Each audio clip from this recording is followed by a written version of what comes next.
창세기 강의 17번째 시간인데요. 바벨탑을 쌓는 사람들이라는 제목으로 함께 은혜를 나누겠습니다. 창세기 10장과 11장은 노아의 세 아들인 셈, 함, 그리고 야베덱에서 시작해서 결국 데라, 아브라함의 손자였던 데라까지 이르는 민족의 족속과의 계보를 구성하고 있습니다. 그중 두 군데를 보면 니무롯과 관련되어 있는, 니무롯이 통치하는 세계 제국의 설립을 다루는 그런 내용이 삽입되어 있습니다.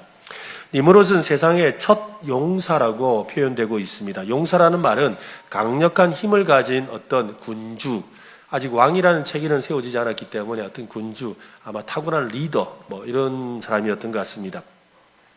창세기 10장 10절에 보면 그의 나라는 시날 땅의 바벨과 에렉과 악갑과 갈레에서 시작되었으며 라고 합니다. 그리고 이 시날이라는 땅에서 나라가 세워졌는데 창세기 오늘 본문 2절에 보면 이에 그들이 동방으로 옮기다가 시날 평지를 만나 거기 거류하며 라고 합니다. 니무롯과 사람들은 넓은 평원이 있는 시날 평지에까지 이르렀습니다. 그리고 거기서 함께 모여서 이제 도시 생활을 시작합니다. 도시를 만들기 시작하지요. 도시를 상징하는 탑을 건설하기로 합니다. 사람들의 본성은 예나 지금이나 변하지 않는 것 같습니다. 오랜 세월이 지난 지금도 사람들은 넓은 그런 평원에 도시를 건설하고 그 중심에 랜드마크가 되는 탑이나 고층 건물을 세우지요. 대구도 가면은 그 타워가 있지 않습니까? 그죠? 예, 그리고 부산에도 가면 용두산 공원이 있습니다. 그리고 또 서울에 가면 남산 타워도 있고 또 높은 그 랜드마크가 되는 100층짜리 그런 건물을 세워서 그곳을 중심으로 이렇게 사람이 모이려고 합니다. 니무롯의 이야기와 바벨탑이 있는 성읍 이야기는 아마도 동시대의 이야기였을 것으로 학자들은 추측합니다. 10장은 그 성읍의 군주였던 니무롯이 어떤 사람인가를 보여준다면 오늘 우리가 읽은 11장의 내용은 이 바벨탑 이야기는 이 니무롯과 함께하는 일을 했던 사람들에 대해서 소개하고 있습니다. 두 이야기는 각각의 하나님이 없는 문명, 즉 하나님이 없이 사람에 의해서 세워지는 그 문명이 얼마나 허망하고 사람들의 욕망에 의한 것인지를 보여주는 것이지요. 사람들이 정착하고 도시를 건설하고 나라를 세우는 이야기는 세상이 발전해 가는 그 과정을 보여주는 이야기이기도 합니다. 성경은 이 발전하는 이 방향에 관심이 있습니다. 세상이 어떻게 발전해 가느냐보다도 어디를 향해 발전하느냐가 중요하다는 것이지요. 문제는 여러분 얼마나 빨리, 즉 속도가 아닙니다. 얼마나 빠르게 발전하느냐가 아니에요. 어떤 방향으로 가고 있느냐가 중요하다는 것이지요. 바른 방향을 향해 가는 것이 가장 빠른 방법이고 후회하지 않는 방법이죠. 그렇지 않습니까? 길을 가다가도 빠른 길을 가겠다고 갔다가 나중에 되돌아오는 경우가 있지 않습니까? 그러면 후회하는 거예요. 그러니까 문제는 속도가 아니라 방향인 것이지요. 안타깝게도 니무롯과 또 당시의 사람들은 방향이 잘못되었습니다. 오늘 본문 2절에서 보면 그들이 동방으로 옮기다가 라는 표현이 나옵니다. 일부러 성경이 동방, 즉 동쪽이라는 표현을 사용하고 있습니다. 이 구약 성경에서 하나님은 이 서쪽으로 대체로 가라고 말씀하셔요. 그런데 사람들은 동쪽으로 갑니다. 동쪽으로 가는 것은 대체로 타락의 길, 또 하나님에게서 멀어지는 길을 상징합니다. 에덴에서 동쪽으로 간 사람이 있죠. 누굽니까? 가인이에요. 가인이 살인을 저지르고 나서 동쪽으로, 에덴의 동쪽으로 가잖아요. 또 홍수 이후에 오늘 본문의 니무롯과 사람들도 동쪽으로 갑니다. 또한 이 룻기에 보면 엘리멜렉과 나오미가 나오죠. 엘리멜렉과 나오미와 기론과 말론이라는 그 가족이 유다 땅 베들레헴에 있다가 동쪽에 있는 모압 땅으로 가요. 거기 가서 쫄딱 망하고 다시 서쪽으로 돌아오는 것이지요. 이스라엘이 하나님 앞에서 죄를 범하고 하나님을 제대로 섬기지 않게 되자 하나님이 그들을 동쪽에 있는 바벨론 땅으로 옮기셨어요. 그 바벨론 땅이 바로 오늘 본문에 나오는 시날 땅입니다. 그 연관이 있는 땅이죠. 니무롯과 사람들의 중심에는 하나님이 없는 문명을 세우려는 그런 욕망이 있었습니다.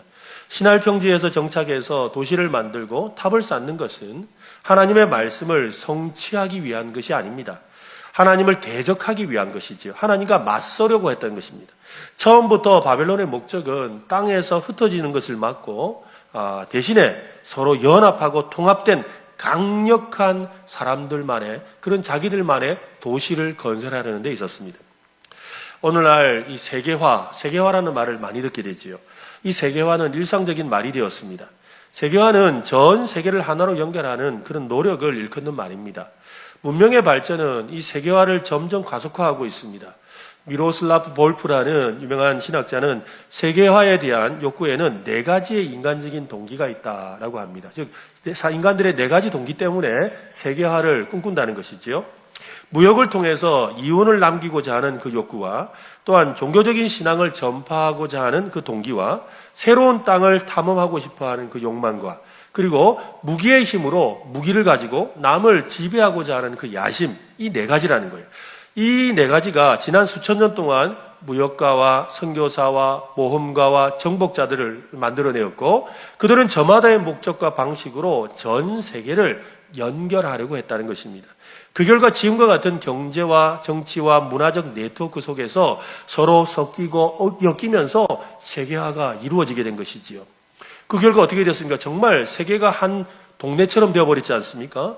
미국의 경제가 지금 우리나라 경제를 굉장히 힘들게 하고 있거든요. 아니, 미국이 뭐 잘못된 거하고 우리나라가 무슨 상관이 있어요? 이게 바로 세계화의 문제예요. 사실 우리나라도 동방의 조용한 나라였는데 우리의 가지고 있는 것을 세계에 드러내고 알리기 위해서 수십 년 전부터 세계화를 위한 여러 가지 작업들을 했습니다. 그 결과가 최근에 BTS와 같은 K-팝 그리고 K-컬처 또 K-푸드라고 해서 뭐 우리나라 김치 또 불고기 뭐 비빔밥 이런 걸 막 먹고 싶어서 안달이 나요. 외국 사람들이. 그런 일이 벌어지게 된 것도 지난 수십 년간의 그런 세계화에 대한 노력이었다는 것이지요. 어느 학자는 이 세계화를 이루는데 가장 영향이 컸던 것은 종교의 세계화라고 합니다. 세계 어느 나라도 받아들일 수 있는, 어느 나라라도 받아들일 수 있는 그런 세계화된 종교가 세상을 하나로 연결하는 중요한 동력이 되었다고 하지요. 맞습니다, 여러분. 역사를 통틀어서 가장 세계화된 종교는 바로 우리가 믿는 기독교입니다. 기독교가 세계 종교가 된 것은 당연합니다. 왜냐하면 기독교는 보편적인 진리를 전하는 종교이기 때문이죠. 하나님의 진리의 말씀은 모든 인류, 모든 시대에 주시는 진리가 되기 때문인 거예요. 그래서 모든 사람이 수용할 수 있고 모든 사람이 받아들일 수가 있기 때문입니다. 기독교는 진리를 전하는 종교입니다. 예수님은 십자가 죽음과 부활 이후에 사도들에게 지상 명령을 허락하셨지요. 가서 모든 민족으로 제자를 삼아 아버지 아들과 성령 이름으로 세례를 주고 내가 너희에게 분부한 모든 것을 가르쳐 지키게 하라. 이 역사를 통해서 증명된 사실은 이 기독교의 발전과 선교사역의 확장이 이 세계화의 중요한 미끄럼이 되었다는 것입니다. 예수님의 지상 명령은 그리스도인들에게 세계적인 선교 사명을 주고 어떤 문화의 경계를 뛰어넘는 이 복음의 네트워크를 설립하게 만들었습니다. 여기에는 전 세계 인류가 인종과 문화와 다른 언어에도 불구하고 모두 다 하나님 아래서 동등한 인격, 동등한 인간이라는 것을 성경이 가르치기 때문이지요. 그렇지 않습니까? 여러분, 예수를 믿는 데 있어서 하나님의 자녀가 되는 데 있어서 어떤 사람이 예외되는 사람이 있습니까? 아무도 없다는 거예요. 이 세상의 모든 사람은 다 하나님 앞에서 죄인이고 이 세상의 모든 사람은 예수 그리스도의 복음으로 거듭나서 하나님의 자녀가 되어야 된다는 동등한 인격, 동등한 그런 이 사람의 수준을 이야기하고 있는 것이죠. 이것이 성경이 말하는 것입니다.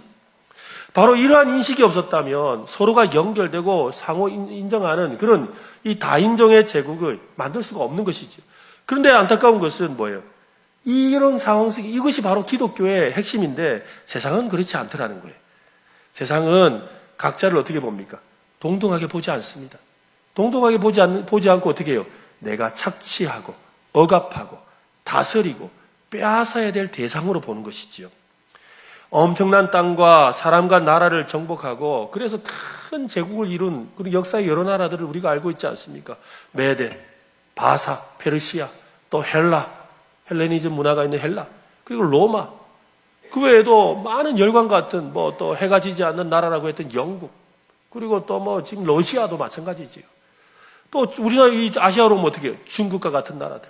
또 몽골, 징기스칸을 통해서 세계를 정복하려 했던 그런 이 제국을 이뤘던 그런 모든 나라들은 결국 지금의 역사에 다 뒤안길에 와 있습니다. 어떤 제국도 지금 남아있지 않지요. 착취와 억압을 통해서는 세계화가 이루어지지 않는다는 것을 보여주는 것입니다. 서로를 존중하고 의존하고 협력하는 관계를 통해 세계화는 이루어지는 것입니다. 기독교가 이 세계화의 중심이 되는 것은 온 세상을 창조하신 하나님을 믿기 때문입니다. 하나님은 세상의 모든 인류를 균등하게, 그죠? 모두 다 사랑하시죠. 기독교는 세상과 인류를 향한 하나님의 마음에 관한 메시지를 전하고 가르치는 그런 종교입니다. 지난 세계 역사를 성경적 관점에서 돌아보다가 저는 좀 깨달은 것이 있습니다. 그것은 끊임없이 바벨탑 사건 이전으로 돌아가려고 한다는 거예요. 사람들은 끊임없이 바벨탑을 쌓았던 그 이전으로 돌아가고 싶어 한다는 거죠. 바벨탑 이전의 세상은 여러분 어떤 세상일까요? 오늘 본문 1절 말씀을 한번 보십시오. 같이 한번 읽어보겠습니다. 시작. 온 땅의 언어가 하나요, 말이 하나였더라. 그들은 언어가 하나였고 말이 하나였습니다. 심지어 6절에서는 한 족속이었다고 하죠. 맞죠? 한 족속이죠. 언어가 하나고 말이 하나고 하나의 족속이라는 생각은 서로를 더욱 긴밀하게 만들죠. 더 친밀하게 만듭니다. 그렇게 언어와 말이 같은 사람들이 지금 무엇을 하고 있습니까? 오늘 보면 3절과 4절에 보면 서로 말하되 자 벽돌을 만들어 견고히 굽자 하고 이에 벽돌로 돌을 대신하여 역청으로 진흙을 대신하고 또 말하되 자 성읍과 탑을 건설하여 그 탑 꼭대기를 하늘에 닿게 하여 우리를 이름을 내고 온 지면에 흩어짐을 면하자 하였더니 우리 성경에는 자라고 되는 이 자라는 이 표현이 원래 이 히브리어 성경에서는 오라입니다. 오라 우리가 성읍을 건설하자. 오라 우리가 탑을 건설하자라고 사람들을 초대하는 초청 문구인 것이죠. 인간의 욕망을 이루기 위한 이 성읍과 탑을 건설하는 일에 사람들을 초청하고 있습니다. 사람들을 오라고 초청할 수 있는 것은 그들이 가진 아주 최고의 그런 문화와 기술력 때문입니다. 그 문화와 기술력을 가지고 문명적인 성과를 이루어내고 있었기 때문에 이렇게 멋진 곳에 너희들도 와서 참여해라 라고 지금 말하는 것이죠. 그들이 어떤 문화와 기술력이 있는지를 단적으로 보여주는데 두 가지를 소개합니다. 첫 번째는요, 견고히 굽자라는 표현이에요. 견고히 굽자라고 오늘 말씀이 말하는데 이것은 벽돌을 만드는 기술을 말합니다. 보통은 우리가 벽돌을 만들면, 그죠? 흙을 으깨가지고, 모래와 그 다음에 그걸 잘 으깨가지고, 그래서 이렇게 햇볕에 말리죠. 햇볕에 말려서 만들어요. 그런데 햇볕에 말려서 만드는 거는 아무래도 강도가 약하고 힘이 없지요. 그래서 이 사람들이 이 벽돌을 만든 다음에 만들어서 그것을 가마에 넣고 구웠어요. 가마에 넣고 구워서 벽돌을 단단하게 만드는 기술을 가진 거예요. 그래서 그들이 견고하게 굽고 또 구워서 아주 단단한 돌과 같은 그런 벽돌을 만드는 기술을 가졌다는 거예요. 그러니까 굉장히 문명의 발전이 있었다는 거예요. 그들은 놀라운 기술을 가졌다는 거예요. 그래서 높은 탑을 쌓을 수 있겠다고 생각한 거예요. 뿐만 아니라 그들은 또한 이 벽돌과 벽돌 사이를 연결하는, 과거에는 진흙으로 그냥 이렇게 덮었는데 이 벽돌과 벽돌 사이를 연결하는 그런 접착제를 자기들이 발명해낸 거예요. 그것이 뭐냐면 바로 역청이라는 거예요. 그래서 역청으로 진흙을 대신하고, 역청이라는 것은 오늘 우리로 치면 골타르, 땅바닥에 우리 아스팔트 있지 않습니까? 그처럼 그런 까만 그 골타를 말하는 겁니다. 그걸 가지고 벽돌과 벽돌 사이를 단단하게 접착하는 그런 기술을 그들이 개발해내고 진일보한 그런 문명사회를 만들어내었다라고 말하고 있는 거죠. 그것이 바로 역청으로 진흙을 대신하고라는 말입니다. 그들은 이 무지개 언약, 하나님께서 세상을 홍수로 심판하지 않겠다라는 그 무지개 언약을 주신 하나님이 아니라 자기가 만든 성읍과 탑을 더 신뢰하려고 하는 것입니다. 뭉치면 살고 흩어지면 죽는다. 그게 그들의 모토였어요. 모여 살려고 하는 것이죠. 하나님은 그들이 하나로 연결되어서 세상에 흩어지기를 원하셨지, 그들이 한 덩어리가 되어서 한 곳에 모여 있는 것을 원치 않으셨습니다. 더욱 심각한 것은 하나님이 없이 그들이 가진 언어와 말과 기술로 하나가 되려고 하는 것이지요. 하나님 빼고 자기들의 능력으로 하나가 되려고 하는 것입니다. 이것은 오늘 우리에게도 동일한 유혹입니다. 우리는 말이 통하는 사람과 하나 되려고 하지 않습니까? 서로 말을 알아듣고 알아주는 사람으로 모이려고 합니다. 그들과 하나 되어서 생각과 주장을 함께 하려고 합니다. 진정한 세계와 온 세상이 하나로 연결되는 것은 사람의 언어와 말이 같아서가 아닙니다. 그러니까 우리 고향 사람들, 말 비슷한 고향 사람들 모이자, 이래서 될 일이 아니라는 거예요. 또 우리끼리 말 통하는 우리끼리 모여가지고 야, 우리끼리 모여서 이야기하자. 우리끼리 모이고 하나 되면 좋아 라고 하는 것, 이것이 지금 바벨탑을 쌓던 사람들의 모습과 다를 바 없는 모습이라는 거죠. 우리 말 통하고 또 서로 이해되고, 아이, 뭐 저 사람들하고 우리 수준이 좀 다르잖아. 우리가 한테 오려면 이런 정도 수준이 돼야 돼? 라고 하는 그런 생각들이 있었던 거죠. 여러분, 언어와 말이 하나 되게 하는 것이 아닙니다. 언어와 말로 하나 되는 것이 아니라 하나님으로 하나 되어야 되는 줄로 믿으시기를 바랍니다. 예수 그리스도의 복음으로 하나 되어야 합니다. 복음으로 온 세상을 하나로 연결하는 것, 그것이 바로 우리가 꿈꾸고 바라는 하나님의 나라가 이 땅에 임하는 것입니다. 요한계시록은 그 비전에 대해서 각 족속과 백성과 방언과 나라들이 모든 백성들이 하나님 앞으로 나와서 하나님을 찬양하게 될 것이라고 말하고 있지요. 진정한 세계화는 예수 그리스도의 피, 십자가의 복음으로 하나 되는 것이라고 노래하는 것입니다.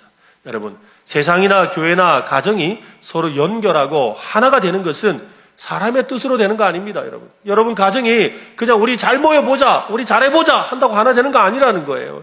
우리 교회가 우리끼리 뭐 마음 통하는 길이 잘 모이면 되겠지요. 우리가 서로 마음을 통합시다 한다고 해서 하나 되는 게 아니에요. 예수 그리스도의 복음으로 하나 되는 줄로 믿으시기를 바랍니다. 하나님으로 하나 되시기를 바랍니다. 이것이 진정한 하나됨이 있는 거예요.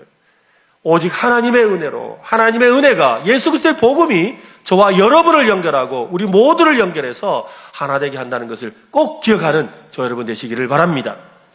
홍수 이후에 세상에 거주하던 사람들이 이 성과 탑을 건설하게 된 이유는 무엇이겠습니까? 성경은 그들이 경건하지 못한 4가지 목적 때문에 했다고 합니다. 4가지 목적이 있는데 그 4가지 목적이 4절에 나옵니다. 한번 보십시오. 같이 한번 읽어보겠습니다. 시작. 또 말하되 성읍과 탑을 건설하여 그 탑 꼭대기를 하늘에 닿게 하여 우리 이름을 내고 온 지면에 흩어짐을 면하자 하였더니, 첫째는 자신들을 위한 도시를 건설하는 것이고, 두 번째는 탑 꼭대기를 하늘에 닿게 하는 겁니다. 그리고 세 번째는 그들의 이름을 존경과 두려움의 대상이 되도록 높이는 거예요. 그리고 네 번째는 온 지면에 흩어지지 말자, 모이자라는 것입니다. 이 4가지 목적은 하나님께서 모든 시대를 통틀어서 사람들에게 의도하셨던 것과 정반대되는 것이죠. 하나님이 의도하신 것에 정반대되는 4가지 일을 한 겁니다. 하나님은 우리를 위한 도시를 건설하라고 지시하신 적이 없습니다. 하나님은 도시를 만들라고 말씀하신 적이 없어요. 우리도 그런 지시나 명령을 받은 적이 없지요. 오히려 성경을 보면, 특히 히브리서 말씀을 보면 이 땅이 아니라 저 하늘의 영원한 도성을 바라보아야 된다고 말하지요. 그래서 아브라함은 육신을 가지고 있을 때 어떻게 해요? 그들이 장막 안에, 천막 안에 거하면서 영원한 변하지 않는, 무너지지 않는 하늘의 도성을 바라보며 살았다고 성경은 말씀합니다. 하나님의 도성이 땅에 임하게 되는 것이지, 우리의 도성이, 우리가 쌓는 도성이 하늘에 닿는 것이 아니라는 겁니다. 그래서 예수님은 뜻이 하늘에서 이루어진 것 같이 땅에서도 이루어지이다. 즉 하나님의 뜻이 땅으로 내려오는 것이라고 말하고 있는 거지요. 바벨탑을 쌓은 사람들은 자기들의 이름을 내려고 했습니다. 인정받아야 할 것은 우리의 이름이 아닙니다. 모든 이름에 뛰어난 이름이신 하나님의 이름이 높임을 받아야 되는 줄로 믿으시기를 바랍니다. 그 이름에 모든 무릎이 엎드리고 모든 입이 하나님의 그 이름을, 그 성호를 찬양해야 합니다. 바벨탑을 세우려는 진짜 의도는 자신들을 위한 도시나 세상의 랜드마크가 되는 마천루나 또한 명성을 날리려는 것이나 또는 안전한 생활이 아닙니다. 그들의 중심에는 세상을 향한 하나님이 아니라 자기들이 명령을 내리고 통제하는 컨트롤 타워를 만들고 싶었던 거예요. 이 바벨탑을 통해서 세상을 향해서 자기의 뜻대로 통치하고 싶어하는 그런 통제실을 만들고 싶어 했다는 거예요. 하나님의 통제가 아니라, 하나님의 통치가 아니라 사람의 통치하는 나라, 사람이 통치하는 도시, 사람이 통치하는 삶을 그들이 추구했다는 것이 말이라는 겁니다. 즉 그들의 음모는 반하나님적인 것이지요. 마치 자크의 콩나무라는 동화와 같습니다.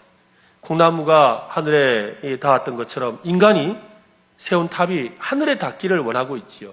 자크가 콩을 심었는데 콩나무가 하늘에까지 닿았습니다. 그러니까 자크가 그 콩나무를 타고서 하늘에 올라가잖아요. 그처럼 인간은 자신들이 쌓은 탑으로 하나님의 자리에까지 이르려고 했던 것입니다. 자기들이 세운 탑으로 언제든지 하늘로 올라가는 것이 바로 숨은 목적이었습니다. 무슨 말입니까? 하나님의 자리를 꿰차려고 하는 것이지요. 그들이 하나님이 되려고 하는 것입니다. 하나님같이 되려고 하는 선악을 알게 하는 나무의 열매를 따먹으려 했던 그 숨은 의도로 아담과 하와가 행했던 그 일과 전혀 다르지 않은 일을 그들이 지금 하고 있는 것입니다. 하나님은 홍수 이전에도 크게 한탄하신 적이 있습니다. 창세기 6장 5절과 6절에 보면 여호와께서 사람의 죄악이 세상에 가득함과 그의 마음으로 생각하는 모든 계획이 항상 악할 뿐임을 보시고 땅 위에 사람을 지으셨음을 한탄하사 마음에 근심하셨다라고 합니다. 홍수 이후의 세상에도, 홍수 이전에도 그들의 생각과 마음이 다 계획이 모두 악하다는 것 때문에 한탄하셨는데, 홍수 이후의 세상에서도 변하지 않은 인간의 본성이 바벨탑을 쌓는 것으로 드러나고 있다는 것이지요. 마음으로 생각하는 모든 계획이 항상 악하다는 말은 바벨탑을 쌓던 그 사람들에게도 해당되는 이야기지만 오늘 우리에게도 해당되는 이야기지요. 옷차림이나 먹는 것이 달라도 오늘 우리도 그들과 똑같은 제약된 본성을 가지고 있습니다. 하나님께 불순종하고 교만하고 자기 욕심에 사로잡힌 죄인에 불과합니다. 누구도 그 본성에서 벗어날 수가 없습니다. 다윗은 그래서 그렇게 고백했죠. 내가 죄악 중에서 출생하였으며 내가 어머니가 죄 중에서 나를 잉태하였다라고 했습니다. 맞습니다. 우리는 죄 중에서 태어났습니다. 죄 가운데서 태어난 우리의 현실에 대해서 사도 바울은 이렇게 말합니다. 로마서 8장 7절 말씀인데요. 같이 한번 읽어보겠습니다. 육신의 생각은 하나님과 원수가 되나니 이는 하나님의 법에 굴복하지 아니할 뿐 아니라 할 수도 없음이라. 예수님을 믿지 않는 사람의 상태, 하나님이 없는 사람의 상태를 육신이라고 표현하고 있습니다. 육신의 그 생각은 교만이지요. 육신의 생각은 욕심입니다. 육신의 생각은 자기중심적입니다. 육신의 생각은 자기 사랑하는 마음이지요. 그래서 육신의 생각은 하나님과 원수가 되는 길로 이끕니다. 생각하고 계획하는 모든 것이 하나님 보시기에 악할 수밖에 없지요. 예수님은 그런 우리의 본성을 바꾸기 위해서 이 땅에 오셨습니다. 예수님을 믿고 물과 성령으로 거듭난 사람은 이제 새로운 본성을 갖게 되었죠. 새로운 피조물이 되게 하셨습니다. 여러분은 육신에 거합니까? 새로운 생명에 거합니까? 새로운 생명에 거하는 줄로 믿으시기를 바랍니다. 그죠? 우리는 새로운 피조물이 되었습니다. 새로운 본성을 가진 자들이 된 거지요. 사람은 생각하는 대로 살아갑니다. 생각하는 것을 실현하죠. 사실 우리가 행동하는 그 일의 상당수는 지금 생각했던, 과거에 생각했던 우리가 생각한 것에 대한 결과입니다. 지금 무엇을 생각하느냐가 그러니까 내가 지금 어떤 사람인지를 증명하는 것이죠. 지금 내가 생각하는 것이 육신의 생각이라면 나는 육신에 거하는 사람이에요. 지금 내가 생각하는 것이 영의 생각이라면, 하나님에 대한 생각이라면 하나님 안에 거하는 사람입니다. 여러분은 지금 무엇을 생각하고 있습니까? 어떤 생각을 하며 살아갑니까? 하나님을 생각하는 새로운 피조물인 것을 믿으시기를 바랍니다. 여러분, 생각은 계획을 낳고, 계획은 행동을 낳고, 행동은 습관을 낳고, 습관은 가치관을 낳고, 그 가치관은 인격이 됩니다. 참 중요한 말이에요. 사람은 어느 날 생각을 해요. 어떤 일을 생각하죠. 그 생각을 해볼까 하고 한단 말이에요. 그 계획을 세우는 거예요. 그 계획한 것을 가지고 어떻게 실행에 옮기죠. 실행해보니까 괜찮아요. 그래서 그것이 습관이 되는 거예요. 습관이 되고 나면 뭐예요? 그게 맞다고 생각하는 가치관이 돼요. 그 가치관을 가지면 어떻게 될까요? 그 사람의 인격이 되는 거예요. 우리가 세상에서 일어나는 많은 그런 극악무도한 사건을 저지르고 또 나쁜 일을 하는 그 사람들도 처음에 뭐부터 생각한 거예요? 생각을 했다. 생각이 계획이 되고, 계획이 행동이 되고, 행동이 습관이 되니까 나중에는 뭐예요? 당연히 사람들은 그런 거야 라고 생각하는 거예요. 그런 가치관을 갖게 되었죠. 그런 가치관을 갖게 되니까 사람으로 얼굴을 하고서 짐승과 같은 일을 하는 그런 인격을 가질 수밖에 없게 되는 것입니다. 감사하게도 우리는 어떻습니까? 믿음의 사람들입니다. 우리는 하나님을 생각하는 사람입니다.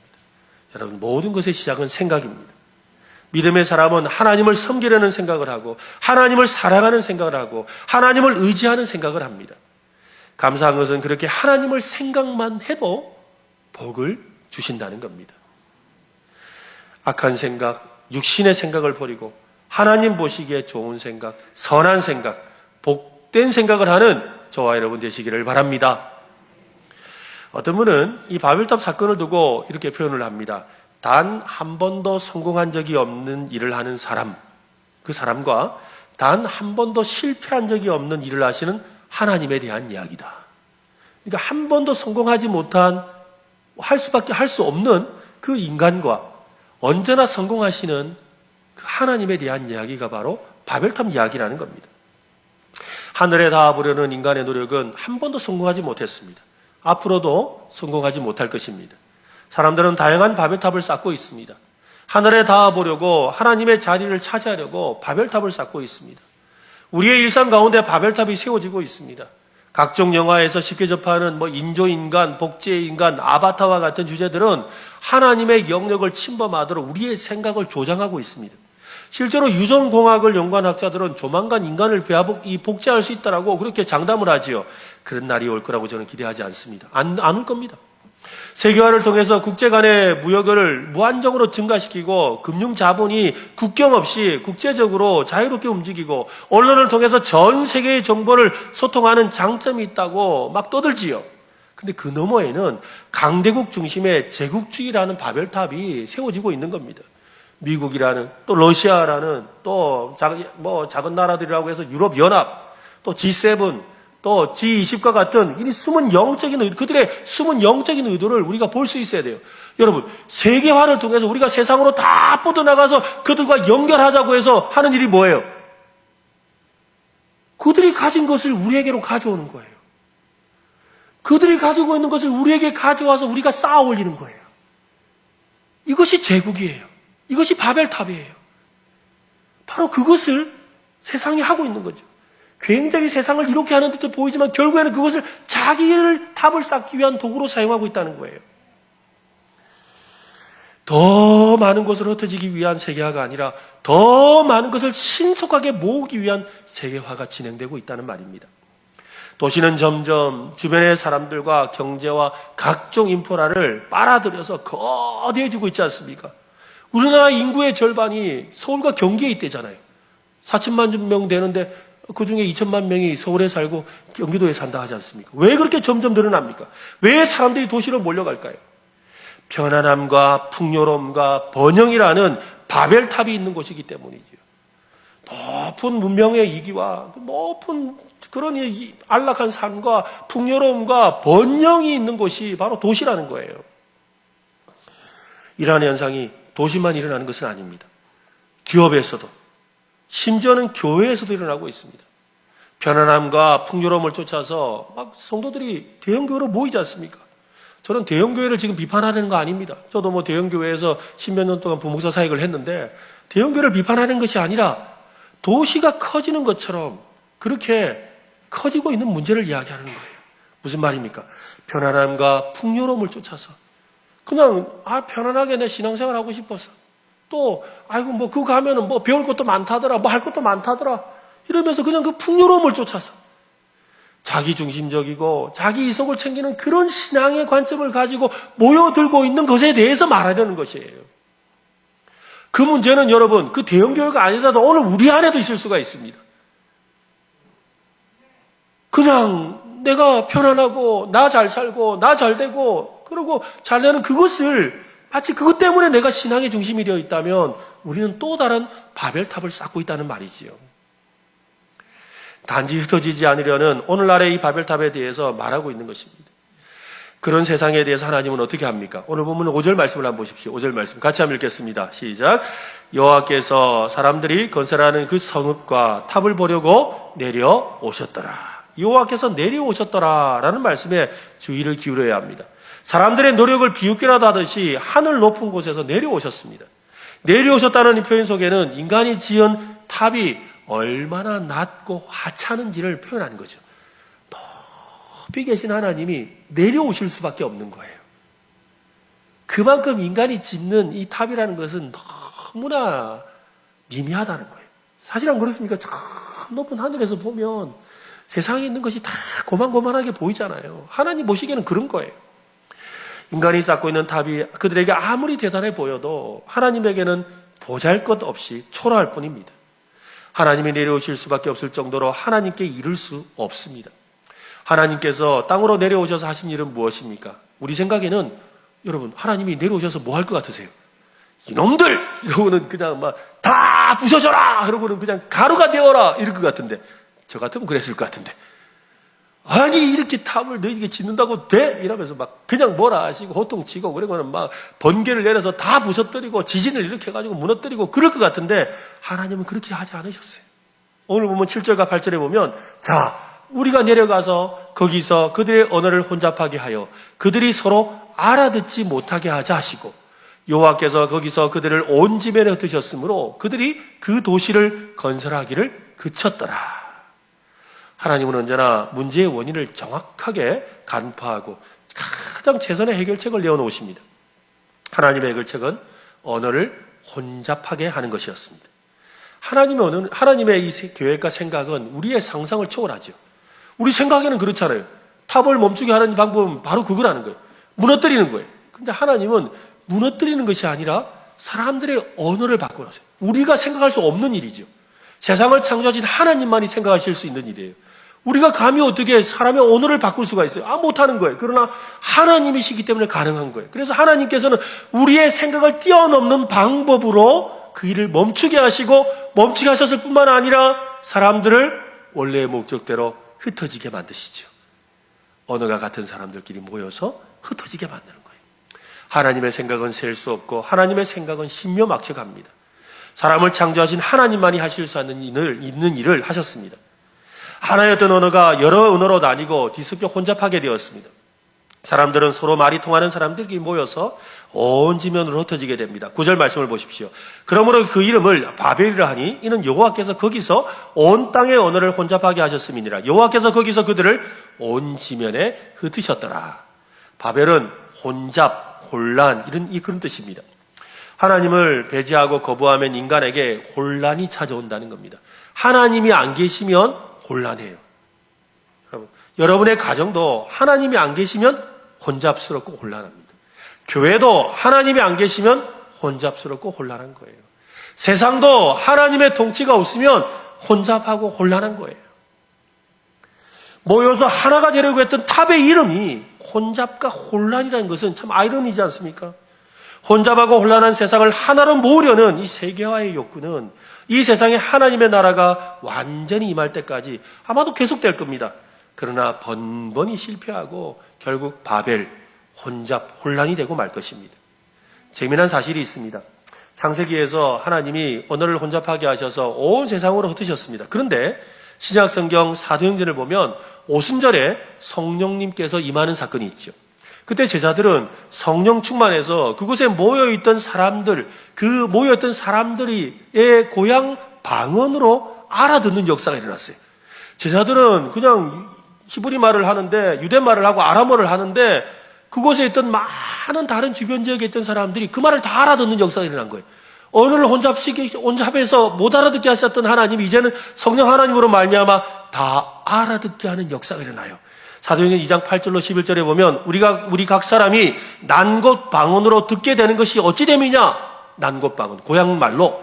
우리는 바데인가 메데인가 엘람인가 또 베소보다미아와 유다와 갑바도기와 본도와 아시아, 부르기아와 밤빌리아, 애국과 구레네 가까운 리비아 여러 지방에 사는 사람들과 로마로부터 온 나그네 곧 유대인과 유대교에 들어온 사람들과 그레데인과 아라비아인들이라 우리가 다 우리의 각 언어로 하나님의 큰 일을 말함을 듣는도다. 성령님의 역사로 난곳 방언으로 알아듣는 일이 일어났습니다. 성령님께서 진정한 세계화가 무엇인지를 보여주고 계시는 거죠. 그런데 안타깝게도 사도들과 성도들은 온 유대와 사마리아와 땅끝까지 복음을 전하라는 그 명령에 순종하지 않았습니다.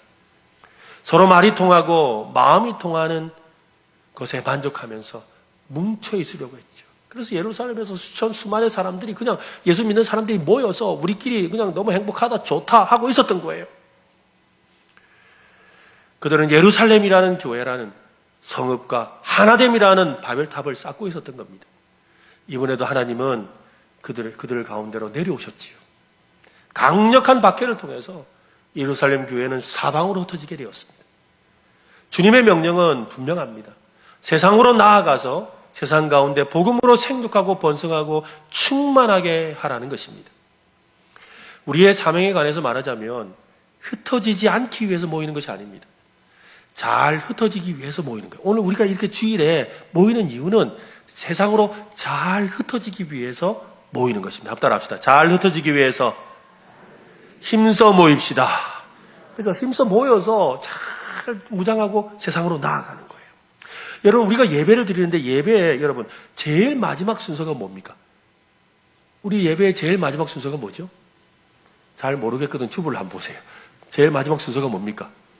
그렇죠. 축도예요. 축도. 여러분, 이 축도가 뭐 하는 겁니까?